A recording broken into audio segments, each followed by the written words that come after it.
Não, isso é muito legal. E Pimpolho, cara? Então, Pimpolho... Ele existe, né? O Pimpolho. Não, na verdade, assim, até as pessoas falam...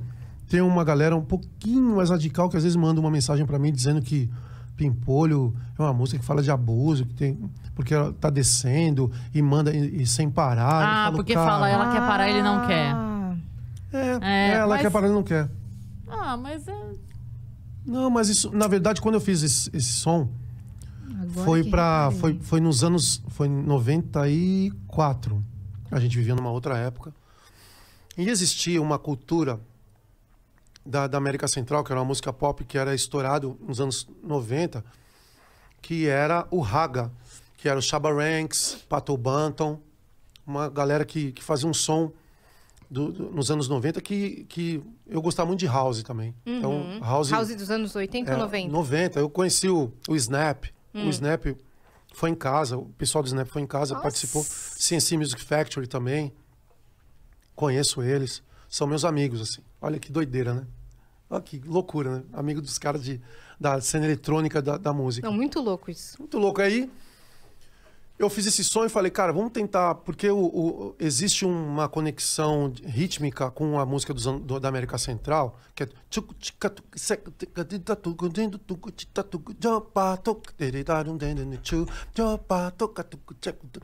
Que é uma música que quando... a música negra na América Central aconteceu, ela é muito parecida com o que acontecia nos morros aqui no Rio de Janeiro, na Bahia, no interior de São Paulo. Existia uma conexão rítmica. Falei, cara, vamos pegar essa música e vamos colocar uma voz do Pimpolho cantando como se fosse o Shabba Ranks, por exemplo. Essa coisa, eu sou Pimpolho, eu sou... E usando uma coisa do repente nordestino e transformar isso numa música. E aí essa coisa de... como é que é? Dança sem parar. Ela quer parar, ele não quer. Porque o Raga era o movimento das cadeiras, da cintura, em que a mulherada e os homens dançavam e desciam. Ter mulherada não é bom usar, né? As mulheres e o samba... Mulherada é sim. Hoje a gente tem que tomar vários cuidados. Você tá todo pisando em ovos, né? Porque hoje, né, a gente precisa se vigiar. Sem a intenção, às vezes a gente fala algo que pode ferir. Exatamente, então, né? É isso. Então, gente, desculpem aí. E aí, se dançava rebolando até o chão. E aí eu usei isso como figura de linguagem para falar na música, porque é como se fosse um raga com um samba, assim. Aí a música explodiu e tudo mais. E aí uma galera hoje, às vezes, me cobra isso. É que, não, assim, um amigo nosso falou essa semana, o Marcos Castro falou, não existe contexto. Quando a internet quer, não existe contexto. Porque, na verdade, na música, ela tá dançando, ele tá de olho, e aí ela fala, ela quer parar, ele não quer. Só que aí a pessoa bota... Ele não é que ele não quer em relação a ele. Ele tá dançando e ela também. Então são duas ela quer parar de dançar, ele não quer. Exatamente. Então acho que faltou uma palavra. Sim. Também tem a meta, mas é que eu acho que as pessoas, tipo, tudo vem a segunda intenção. Sabe? Tipo assim, na verdade eles estavam ali se pegando, ela queria parar, ele não queria, sabe? Já colocam um peso na história que não, na verdade eles estavam transando e ela tava querendo parar e ele não, sabe? Uma coisa assim. Tinha que ser, ele quer dançar, ela não quer, tá ligado? Ah, entendi. Então, mas eu acho que existe hoje a gente tem que realmente mudar alguns conceitos que a gente tinha em relação à própria comunicação na música. Mas tem coisas que fazem parte da licença poética, né? E que a gente não pode perder a licença poética. Porque a licença poética para o compositor é o que é o tempo para a gente, assim. Sol, chuva, é o imponderável. Se a gente meter a mão na licença poética e transformar aquilo em concreto, a gente tira toda a base de poesia de qualquer pessoa para escrever. A licença poética... não pode licença poética, mas você está querendo dizer isso também. Então, se você está querendo dizer isso também, então não pode.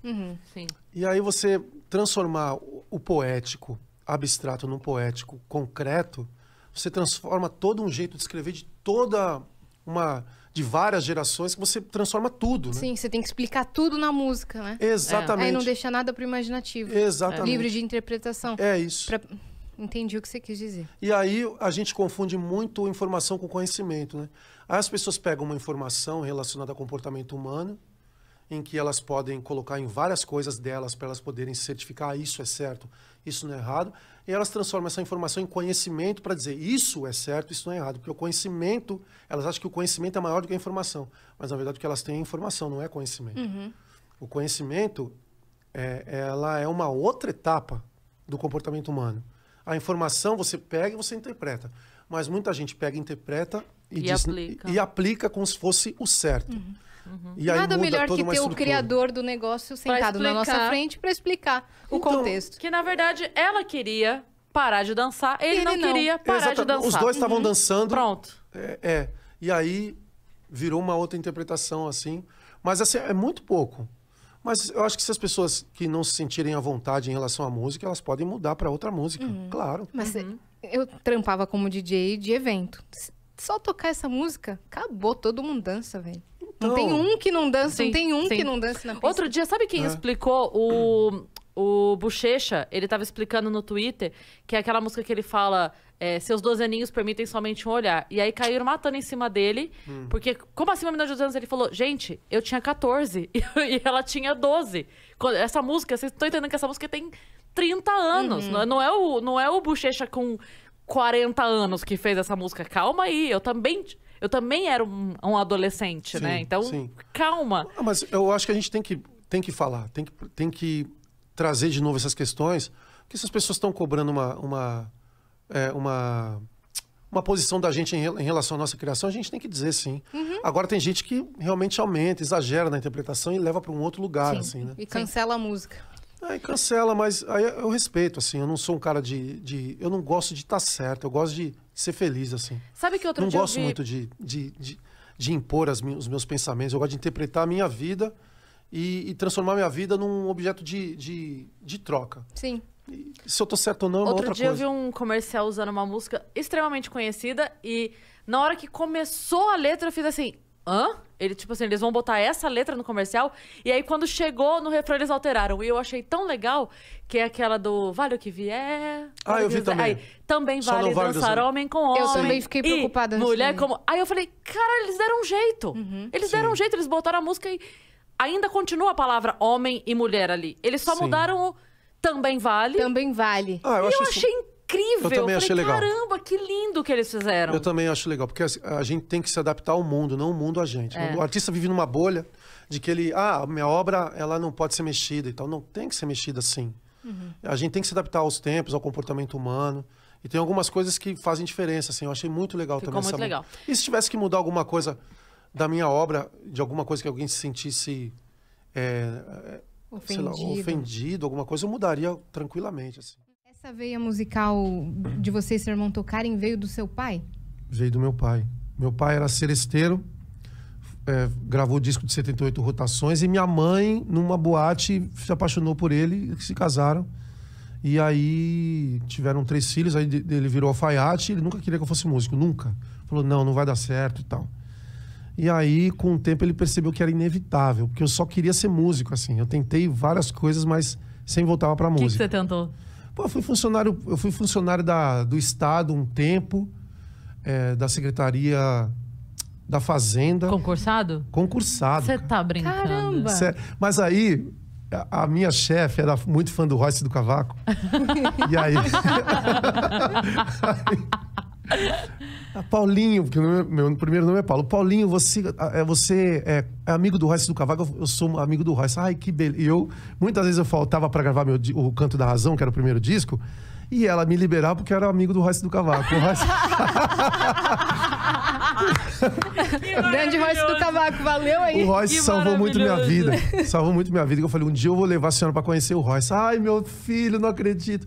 E várias vezes eu faltei pra gravar o primeiro disco, Canto da Razão, porque eu era amigo do Royce do Cavaco. Aí eu consegui liberação dela. O Canto da Razão é a música que deu nome pro primeiro disco, Isso, né? é. Ela foi o primeiro sucesso que arrebentou, assim? Porque é uma música lindíssima e emocionante, mas ela... Foi o que levou vocês, o que disparou, ou ainda demorou um pouco? Não, a gente gravou o Canto da Razão, o disco... A história do Canto da Razão é muito louca, assim. Eu tava na Secretaria da Fazenda nessa época, e aí eu vendi os tickets de restaurante para poder pagar o disco, assim. Então, os vale-refeição, ticket de restaurante, eu vendia para pagar o estúdio. E muitas vezes eu saía meio-dia da Secretaria da Fazenda, ia gravar o disco e voltava no outro dia. Aí a minha chefe estava lá, Paulinho, você faltou de novo, mas você vai me levar para ver o Royce do Cavaco. Eu falei, vou, fica tranquilo. Ela viu o Royce do Cavaco? Você levou? Não viu, cara, não viu. Eu devo Leandro, você deve isso pra ela. Eu devo isso até hoje. Vou fazer esse encontro. É isso. E aí, Faça isso. E aí a gente gravou o Canto da Razão com esse dinheiro dos vale-refeições da vida que a gente tinha lá. Onde que vocês gravaram?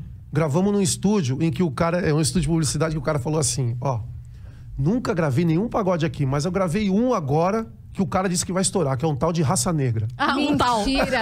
um tal de Raça Negra é ótimo. Exatamente. Nesse estúdio? Nesse estúdio. Foi o Carol. Carol, esse disco. Caroline! É. Meu E aí ele Deus. falou, Tô pô, muito então... chocada. Foi desse jeito. Aí eu falei, cara, então vai dar certo, porque o Carol tá estourado. Ele não sabia, porque ele era da já publicidade. tava. Já tá, foi em 93. O Carol já tava estourado. Tipo assim, nunca gravei pagode aqui, nem samba, tá? É. Mas acabei de gravar um pessoal aí, é Raça Negra, acho que vai dar bom. exatamente. Então vou te gravar também. Foi assim. Eu Foi- tô muito assim. Isso foi foi muito- final dos anos 80? Foi em 92. 92. 92. Então o pagode tava chegando lá no Tava. ápice. Já tinha acontecido alguns grupos já, mas a gente tocava numa casa chamada Só Pra Contrariar nos anos 80, em que justamente vem o Canto da Razão. A gente acompanhou muito a Jovelina Pérola Negra. A Jovelina, pra mim, ela é a maior representante, junto com a Clementina, da música negra brasileira. Assim, aquela música negra de raiz mesmo, que foi feita nos morros e tal. E ela vinha pra São Paulo e a gente que acompanhava ela. Eu, com 15 anos, acompanhei a Jovelina vários shows, assim. E o Canto da Razão, essa história, não sei se eu já contei, mas vou contar agora. Olha. Olha aí, ó. Exclusivo Vênus. O Canto da Razão, ela é uma segunda versão de uma música da Jovelina chamada Sorriso Aberto. Foi ruim a beça, mas pensei depressa. Numa solução para a depressão, fui ao violão. Eu até gravei essa música, Sorriso Aberto, num disco chamado Sincretismo, que eu toquei todos os instrumentos, é um disco incrível. Um dia, a Jovelina, antes do camarim, antes do show no camarim, ela tirou uma letra do peito dela. É peito, né? O seio. O que eu falo? tudo bem. Tá tudo certo. Qualquer um dos dois. Meu filho, eu tô com uma letra aqui que o Guará me mandou, do Rio de Janeiro, que é um compositor muito famoso do Rio, que faleceu também. Primo do Xande de Pilares. E aí ela falou, pega aí as notas dessa música que eu quero cantar ela hoje no samba. E aí ela cantou em 1987, o Sorriso Aberto, e a primeira vez que eu toquei no show. Foi a primeira vez que ela tocou essa música no show. E a partir dali veio uma imagem da Jovelina na minha cabeça. Eu falei, cara, eu preciso fazer uma segunda versão de Sorriso Aberto. Foi quando eu compus, junto com o Fogaça, essa música, O Canto da Razão. E as duas são um fenômeno de comunicação nas rodas de samba até hoje. Assim. Você disse que é uma versão porque é o mesmo ritmo e outra... É como se fosse uma inspiração. Entendi. Assim, uma segunda... Roupagem? Uma segunda... Como se fosse você tivesse se inspirado na melodia, naquela melodia triste. Porque o Sorriso Aberto é uma música que ela fala de depressão nos anos 80. Foi ruim a beça, mas pensei depressa. Numa solução para a depressão, fui ao violão. Fiz alguns acordes, mas pela desordem do meu coração não foi mole não. Quase que sofri desilusão. Já falava de desilusão, de depressão, de coisas relacionadas ao emocional. No samba, nos anos 80, coisa que ninguém falava. E a partir dali eu comecei a entender de que aquela música prestava um serviço muito grande, além de ser um grande samba das rodas, né? Ela prestava um grande serviço na letra dela. E aí eu fiz quantas mal dormidas e em claro eu passei, tentando achar uma saída, mas como eu lutei, falando dessas coisas emocionais na segunda versão. Uhum. Sim. Eu sei que você tá... Que emoção! Que gostoso ouvir a história da música. É muito cara. legal, né? E aí, essa coisa de falar de... Eu gostava do... Sentindo os balangandãs. Ouvindo o som dos tantãs, sentindo os balangandãs, repique, pandeiro, cavaco e viola, a tristeza vai embora, ouvindo o som dos tantãs. E faz todo sentido mesmo o que você falou, porque ela procurou na música a solução, né? Procurei uma solução para a no depressão, violão. fui ao violão. E essa também é, tipo, ouvindo o som dos tantãs, sentindo os a balangandãs. tristeza vai embora. A tristeza... quantas mal dormidas e em claro eu passei, tentando achar a saída, mas como eu lutei... A mágoa sofrida, retratos da vida, paixão recolhida. Porém foi tudo ambição, a voz da razão, o canto que finda... O canto que finda, o sofrer. Ouvindo o som dos tantãs, exatamente. E olha que história incrível, assim. Depois a gente fez um disco, o Samba Pop Brasil 1, em que eu chamo a Jovelina para cantar esse samba com a gente. A Alcione acabou cantando, para cantar o Canto da Razão com a gente, que participa o Marquinhos Satã, Mauro Diniz, Jorge Aragão, Leci Brandão. E o Marquinhos e a Jovelina, eu chamo ela para cantar, ela não vem para São Paulo porque ela está com depressão. E foi os últimos tempos da vida da Jovelina. Foi uma história maravilhosa, musical, mas ela estava com problemas sérios, assim, relacionados à depressão. E ela, 10 anos antes, cantava uma música que depois ela acabou sofrendo de problemas emocionais, que muita gente sofre hoje. E então, o Sorriso Aberto começa com ela me dando a letra para cantar esse samba no show, vira uma relação de mãe e filho, musical, assim. Depois vira o Canto da Razão, uma segunda música, e depois o final é eu chamando ela para cantar e ela não pode vir. Exatamente, a história está muito relacionada. De um ciclo, exatamente. Que coisa de doida. Encontros e coisas relacionadas que a música proporciona. E acabou que ela te mostrando essa música dela te inspirou para gravar o teu primeiro sucesso. E que mudou a minha vida. Sim. Mudou muito a minha vida, essa música e esse disco. Assim. Vocês pretendem voltar para os shows assim que possível? A gente está gravando um disco muito, muito, muito especial pra gente, assim, que é um disco de samba raiz, bem raiz mesmo. Assim. Bem tradicional. Mais tradicional do que o primeiro, do que o Canto da Razão, em que a gente convidou o cara que era produtor da Jovelina Pérola Negra para produzir comigo, que é o Milton Manhães, que é hoje ele é um coroa maravilhoso, assim, que ele produziu Zeca, Almir, Fundo de Quintal, um monte de gente nos anos 80. Só nome pequeno, né? Só nome pequeno. E aí ele passou umas 2 semanas em casa, a gente produzindo o disco lá, e o disco tá incrível. Chama Batuque de Magia, é um disco maravilhoso, assim, que tem muita espiritualidade no disco, assim. Inclusive, por incrível que pareça, foi um encontro de muitas pessoas que não se viam. Inclusive um cara que era muito especial pra gente, que é o Rick Batera, que gravou o disco e 2 semanas depois faleceu. É verdade. Jogando bola, teve um infarto. Olha que história, meninas. É uma história muito incrível, assim. A gente tava gravando o Batuque de Magia, e aí o Batera chega antes, o Rick chegou antes. Não, Leandrinho, ele me chamava de Leandrinho. Leandrinho, eu vou um dia antes no estúdio para passar a batera. Aí ele foi em casa, o meu estúdio é em casa, né, gente? Aí ele foi em casa e disse assim para mim: Leandrinho, vou deixar minha batera aqui para você, vou deixar essa bateria aqui. Eu falei: como assim, Rick? Não, vou te dar minha batera, vou te dar de presente. Eu falei: como assim, você vai me dar sua bateria? Vou te dar sua bateria, você não tem bateria aqui no estúdio? Ó, vou te dar essa bateria pra você. Falei: cara, que coisa. Ele deixou a bateria dele pra mim. Ele gravou os 2 dias, gravou e foi embora e deixou a bateria dele pra mim. E aí 2 semanas depois ele faleceu. Meu Deus. E aí a bateria dele tá comigo. E vai ficar lá comigo pra sempre, assim.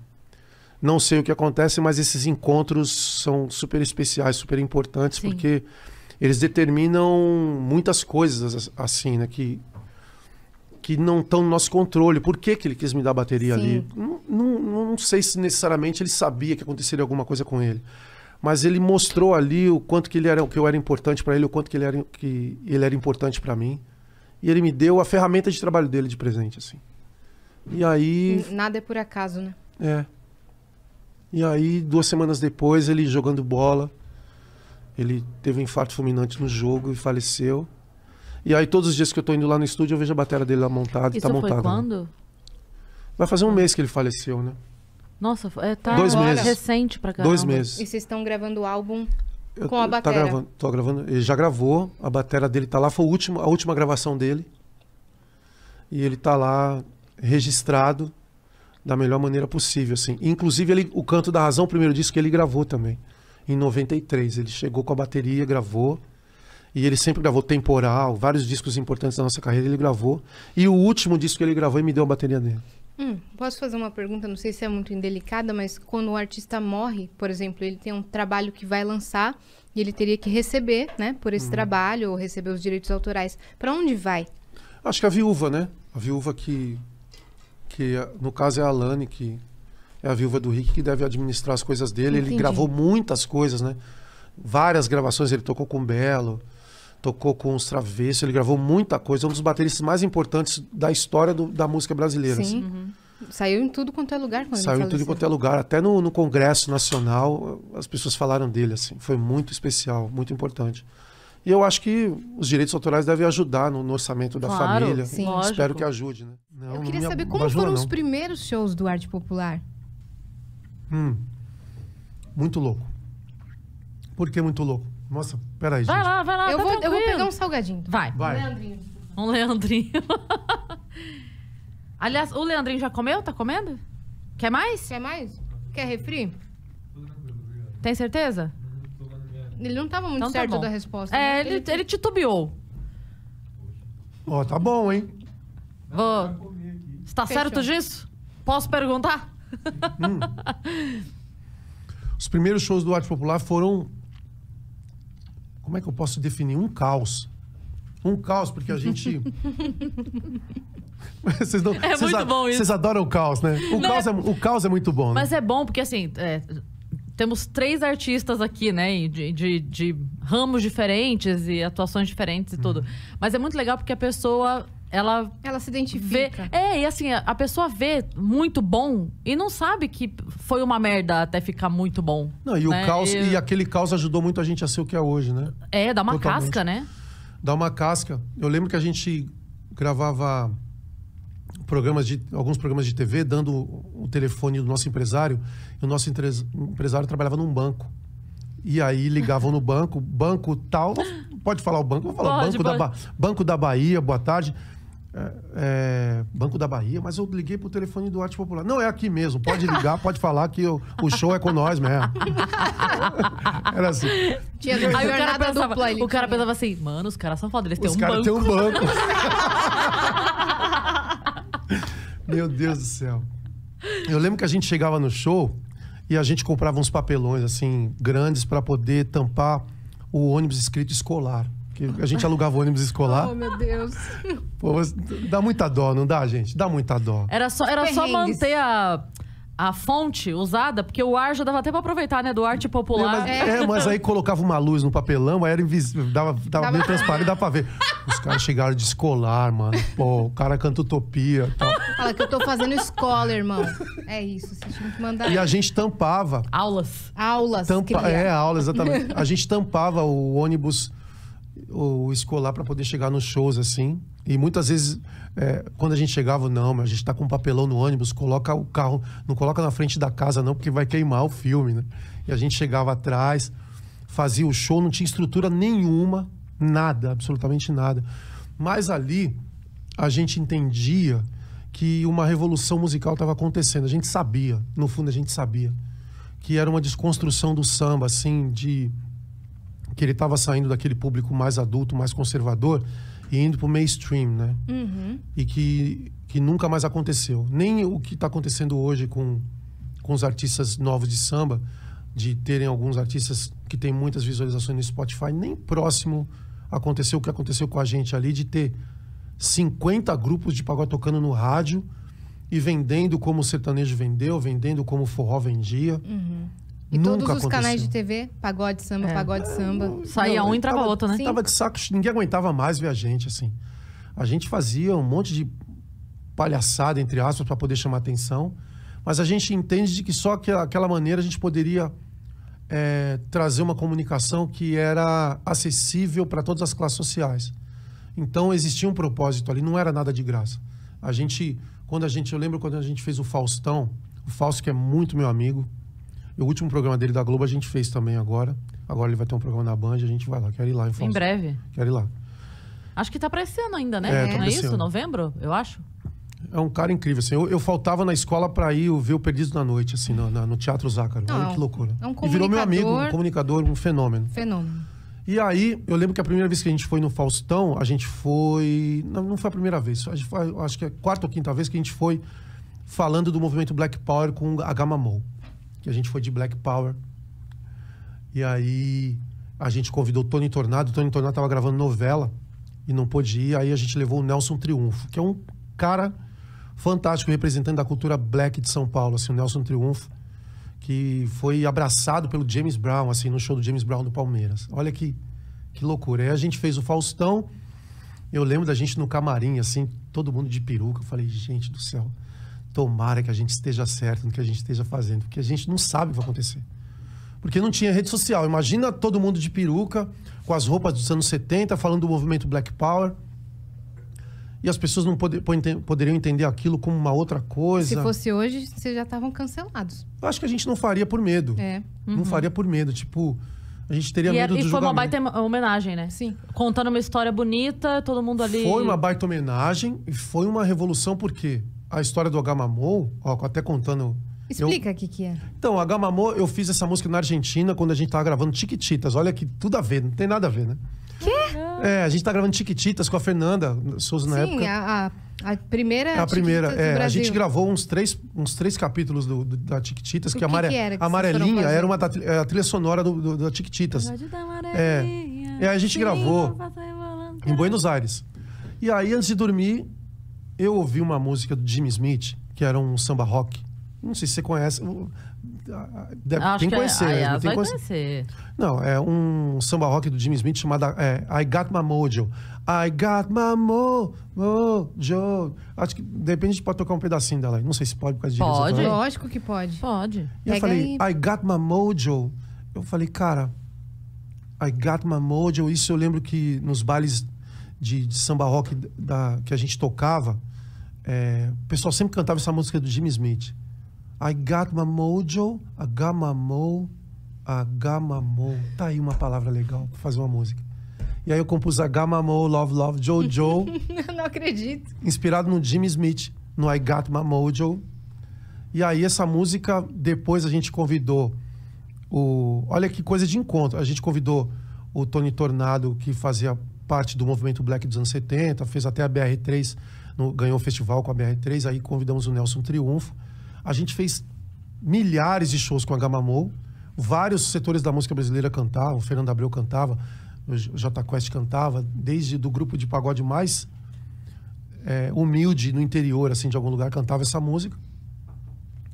A gente abriu novas portas a ponto da MTV falar, cara, a Agamamou é uma ruptura, assim, com essa coisa mais conservadora do samba. Vamos fazer um acústico MTV aqui. Eu falei, caramba. Pela primeira vez, um grupo de música popular vai tocar no Teatro Municipal, que está fazendo 100 anos agora. A Semana da Arte Moderna está fazendo 100 anos. Que agora eu sou diretor do Centro Cultural também, a gente vai falar disso, que é legal a gente falar. Semana de 22, gente. E, pausa, parênteses. Tem alguma coisa preparada bem pro ano que vem? Assim, tem umas coisas legais, assim. Olha aqui. Aí vai surgindo, né? E aí a gente fez no Teatro Municipal o primeiro grupo de música popular pela MTV americana, que nunca tinha feito um DVD de samba ou de uma música bem regional de um país, assim. Que ano foi exatamente? 2000. Então, aconteceram muitas rupturas ali e muitas aberturas pra gente, junto do Agamamou com outras tribos, assim. Então, foi um momento muito marcante da gente, a gente sair... Vocês foram a primeira banda brasileira a fazer o acústico? A fazer o acústico MTV de samba, né? De samba e, ao mesmo tempo, ligado a uma música regional do país, assim. Então, a gente pode pensar em salsa, merengue, em cúmbia, outras músicas mais regionais. A gente foi o primeiro representante dessa música mais regional, com uma característica um pouco mais pop. Mas aí a gente fez e aquilo tornou a gente visível para outros lugares que não entendiam o samba como uma cultura do mainstream. Furaram a assim. bolha, né? Furamos a bolha, exatamente. Quais artistas que cantaram músicas compostas por você? Nossa, muita gente. Por muitos anos você foi o compositor número 1 a receber Assim, até hoje, direitos autorais, né? o compositor mais regravado nos últimos 30 anos. Assim, Caramba. De temporal tem tipo 500 regravações. Assim. Eternamente Feliz tem tipo 300. Tem muita coisa, assim, muita coisa que foi de trilha sonora de filme. O que teve de trilha sonora de Agora, filme? essa, acho que foi Bom Dia Verônica no Netflix, que foi uma sucessão. Sim, temporal, uma série. Uma série incrível. Teve a Temporal como uma das músicas da série. A Telegrama, Me Liga, foi trilha sonora da Seleção Brasileira na Nossa, Copa de incrível. 2014. Trilha sonora da seleção brasileira na Copa de 2014 Nossa no Brasil. Senhora, que honra. E, assim, teve outras, assim, várias outras em filme, em comercial, e várias regravações de artistas conhecidos, não conhecidos, enfim. Teve muita gente. E as que você compôs para outro artista cantar? Então, eu nunca compus assim sob encomenda. É Eu sempre mesmo? fazia música porque eu gostava. E, por incrível que pareça, eu vou dizer uma coisa que eu nunca disse assim. Muita coisa que o Arte Popular gravou, alguns artistas não queriam, não gravaram, e o Arte Popular, eles bancaram a música, assim, bancaram a minha loucura. Eternamente Feliz, por exemplo, quando você passa, eu só vejo você. É uma música que ela foi para uns 3 grupos na época e ninguém quis. Você tá brincando? Ela é linda. Exatamente. O Exalta, Será que é porque eu vou ela- contar, eu vou dar o Exalta, por exemplo, eu mandei essa música pro Exalta expõe Samba. eles. O Exalta, meus amigos queridos, Pinha, Pericão, Krigor na época. Eu mandei essa música pro Exalta, o Exalta não gravou. Será que é porque... Porque tinha música, de repente tinha músicas mais legais lá. O eles final não era feliz? Eu acho que é porque a pessoa não ficava com ele no final. Então, eu acho que tem essa coisa da poesia sempre terminar pro lado bom, nunca terminar pro lado ruim. Então, eu falo na música assim, se as subidas não te cansam, sou eu que te carrego sem você perceber. É uma figura muito bonita de se ver, né? Sim. Eu te mostro a verdade do mundo, mas você não é capaz de aceitar a felicidade. Mas se a vida te der alguém melhor que eu, e se o amor vencer todos os preconceitos, que você seja feliz, eternamente feliz. Então, era tipo uma situação, cara, não vou gravar, acho que eu penso assim, não vou gravar uma música que diz que, tá bom, eu aceito ser ignorado por você. Tudo bem se você for embora. É, tudo bem E se te você desejo ficar- bem ainda. É, te desejo. Se você ficar com alguém mais bonito do que eu, que, sei lá, que vai te trazer coisas boas, vai lá e vai ser legal. Cara, eu não posso gravar uma música dessa. Acho que tem que ser alguém que eu vá. Pô, você não me aceita, então dane-se. Não vá, merda. É. Hoje existe essa rebeldia, né? Sim. De você tomar a rédea de tudo e a pessoa, se ela não gostar, que ela que se dane e tal. E eu falava da aceitação da sua rejeição, que é muito Sim. louco, assim. Eu tô sendo rejeitado por você, então te desejo o dobro. Vai ser feliz e eu vou me reerguer de alguma maneira. É porque essa precisava ser de vocês, entendeu? É. A cada escolha que eles tomaram, culminou... Exatamente. Você chegou a ficar internado e tudo. Cara, eu Como é que fiquei- foi isso? Meu, muito louco. Eu fiz um projeto que é o Samba Cura Live, que foram 50 artistas no Instagram, cada um fazia 20 minutos e entregava pro outro no Instagram. Era tipo uma corrente, por causa da pandemia, eu resolvi juntar os artistas para fazer esse evento. E foi o dia inteiro, um monte de gente legal participou, assim, várias pessoas legais. Cada um da sua casa. Cada um da sua casa. O Péricles fechou, mas vários artistas participaram. Foram mais de 50 artistas. Péricles, queremos você aqui. Muito. Pericasso é irmão. E aí, esses 50 artistas eu vi... Olha, eu tô contando essa história pra vocês entenderem. Eu vi 50 artistas e chorei nas 50 lives, assim. Fiquei muito emocionado porque eu vi que a pandemia ia ser terrível pra gente, assim, pros músicos, né? Principalmente pra quem precisa mesmo de trabalhar na sexta e no sábado pra pagar a conta na segunda, assim. Ia ser difícil. E aí, depois do Samba Cura Live, eu comecei a sentir umas dores nas costas. Isso assim. foi quando? 23 de março do ano passado. Nossa, No bem no comecinho. começo. Foi no início. Eu acho que eu fui um dos primeiros a pegar o negócio. Não, mas eu fechou até o dia 13. Uhum. Tinha o quê? 10 dias? É? 10 dias. Meu Deus. E eu fiquei muito emocionado e dormi. No outro dia eu acordei com febre e com dores nas costas. Eu falei, caramba, que estranho. Nunca senti isso. E aí, falei, cara, será que eu vou no hospital? Aí se liga a TV, não sai de casa, não vai pro hospital. Não vai. Tá lotado, tá não sei o quê. E aí eu fiquei 5 dias mal em casa, assim. Aí quando eu não aguentava mais, eu fui, o médico falou, meu, eu tenho que te internar agora. Porque seu pulmão tá bem mal, assim. Você vai direto pra UTI. Eu fiquei 6 dias. Deus. E aí minha mãe é uma velhinha maravilhosa de 80 anos de idade. Eu não avisei minha mãe. Minha mãe ligava. E aí, filho, comeu? Eu falei, comi, eu tava na UTI. E aí foi assim. Então, eu fiquei na dúvida, quando eu vi essa notícia, eu fiquei na dúvida. Ela sabia que você tava no hospital internado, mas não na UTI, ou ela não sabia nem que você tava no hospital? Não sabia que eu tava doente. Pra não preocupá-la, você não falou? Não falei. Porque foi uma decisão que eu tomei ali na hora para preservar minha mãe, assim. E só sabia, meu filho sabia, meu empresário sabia, meu irmão, 3 ou 4 pessoas. E aí eu não fui entubado nem nada, mas eu fiquei bem mal, assim. E aí no segundo, no terceiro dia, foi muito engraçado, porque as pessoas ficavam brigando no hospital para poder me atender, assim, que todo mundo era fã. Não, agora quem vai atender ele sou eu, você já atendeu ontem. E eu ficava ouvindo, assim. Falei, meu Deus, eles estão brigando para poder Me ajudar aqui. trocar o meu avental. que coisa mais louca. Eu vou ver isso. ele pelado agora, sai daqui! Alguém pediu pra você cantar? Pediram, sempre pedem, cara. Não, pera. Sim, Você tava internado e pediu pra você cantar. sim. Eu sabia Você que a com o resposta ia pulmão ser sim. comprometido. Não, não é Todo possível. ferrado. Pediram, cantei um pedacinho de... Sempre tinha um... Não, pior é que é o seguinte, né? Cara, Por que você escolheu cantar nessa hora? Tô rindo de que não dá nem nervoso pra aqui. respirar. não, é cantar e tirar foto, assim. Eu tirei foto. Ah, não, né? Não é possível isso. É, meu, tem Isso cada dava coisa. um ânimo? Ou... Ah, eu acho engraçado. Eu não sou, como eu falei pra vocês, eu não sou aquele cara que eu acho que essa coisa do desejo da pessoa estar perto de você ou querer tirar uma foto, eu acho que isso é mesmo que sejam em situações delicadas assim, eu acho que é engraçado, vira engraçado, entendeu? Sim, por isso que a gente tá rindo. Ô, mano, contar essa o enfermeiro chegou, pô, Leandro, come aí, cara. Você não tá comendo. Tem muita gente que depende de você, irmão. Você é um ídolo nacional, come aí. Eu ficava, cara, eu vou comer, mano, fica tranquilo. O cara me Que dava uma fofo, dura. cara, é, muito mas fo- Uma dura muito fofa, legal, né? Muito, Uma é. dura fofa. Tipo, pô, a gente não pode te te perder. perder. Não, É isso, né? exatamente. Isso é E aí- patrimônio histórico, irmão. Quando você morrer, vai ter nome de rua e tal, mano. Ele que te vai falou virar samba isso? enredo. Não, esse aí Ah, foi tá, outro. foi outra pessoa. Vai virar samba enredo, vai ter placa e tudo. Falei, E você assim, meu Deus, tomara que demore, né? Falei, não, vai demorar, mano. Fica tranquilo. Aí eu comia. Graças a Deus, depois eu fiquei super bem, não tive nenhuma sequela nem nada.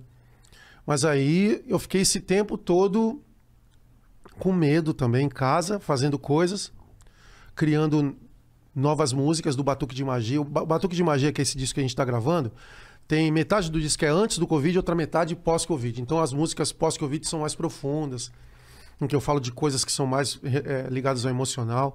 Então é um disco incrível, assim. Tá maravilhoso. Tá, com Você previsão de sair quando? Agora, daqui uns 90 dias. Você acha Acho que você que mudou dezembro. esse olhar? Você Ah, eu percebe mudei que você muito. mudou, assim... Eu acho que eu mudei demais, assim. Principalmente na relação com o presente. Eu sempre vejo essa coisa que eu não gosto muito da internet, de todo mundo ter a solução para tudo, assim. Tipo, hoje até na questão musical, assim, você que está procurando um empresário, ou você que tem um hit, ou você que precisa de um hit para estourar no Spotify, eu tenho a solução. Essa coisa do planejamento de tudo, eu deixei isso de lado e comecei a ver exatamente o aqui e agora. Assim, por exemplo, eu não estou no celular assim quando eu estou conversando com vocês para respeitar e para curtir o presente, entendeu? Então a gente eu também gosto, faz isso. eu gosto muito de pensar no agora e não planejar demais para não criar muita expectativa assim em relação às coisas. Então eu criava muita expectativa e eu planejava muito. E não aproveitava o momento que você estava naquele exato momento. E aí, lá na UTI, eu comecei a entender de que nada valia de todo o planejamento que eu fiz, né? Você chegou a ficar desacordado? Não. Você tava consciente o tempo todo? Eu estava Graças a consciente, Deus. com aquele avental maravilhoso. E aí eu dividi o meu dia, esses 6 dias na UTI, eu dividia meu dia, tipo, li um livro, dava umas caminhadas no meu quartinho em volta da cama, ouvia uma música, eu dividia o meu dia em várias pequenas tarefas que aquilo me deixava maior e aumentando a minha confiança. E já se sabia como tratar nesse período? Não, né? Esse que foi o problema. Não se sabia o que o médico falava, que ele chegou a falar pra mim, ó, se você se sentir mal, volta pra cá, correndo. Assim, era tipo, Quando você saiu? você tá bem, mas a qualquer momento você pode estar ruim de novo. Então, se sentiu falta de ar, vem pra cá correndo. Qual E graças a hospital Deus que eu foi? nunca... Foi ali na Zona Norte, ali... Ai, meu Deus, como é que é o nome do hospital? Olha, esqueci. Não, porque mudou o nome do hospital. Eu vou lembrar. Peraí, eu vou lembrar, eu falo até o final. Mas foi um hospital maravilhoso. Foram 5, 6 dias, é isso? Você falou que ficou? 5 dias? 6 dias. 6 dias no total. É. Mas você falou que já tava 5 antes sentindo mal, eu mais fiquei- 5 lá. é. Quando você saiu, você tava zerado? Eu fiquei zerado, assim, eu fiquei super bem. Porque, graças a Deus, eu nunca tive nenhum tipo de vício, que eu acho que isso me ajudou. A escolha que eu fiz lá atrás